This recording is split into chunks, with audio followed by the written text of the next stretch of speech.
Hello, I'm Justin with Liquid Web. Apache piped logging can have a significantly smaller memory impact compared to traditional Apache logging. In this tutorial, we are going to cover how to enable Apache piped logging on a cPanel server. Before we get started, I will mention I am working as the root user on a Liquid Web cPanel server. All commands referenced in this tutorial are available in the video description.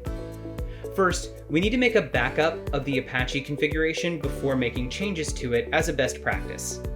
From SSH, run the command cp/user/local/apache/conf httpd.conf open curly bracket, comma, dot, prepipedlogging close curly bracket.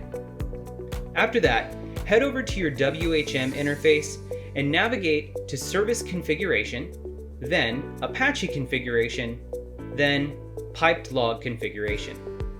Enable it here, save it, and the config will rebuild. That's it! You now know how to enable Apache piped logging via WHM on a cPanel server. Thanks for watching. For more information, visit our knowledge base at liquidweb.com/kb or our YouTube channel at youtube.com/user/liquidwebinc.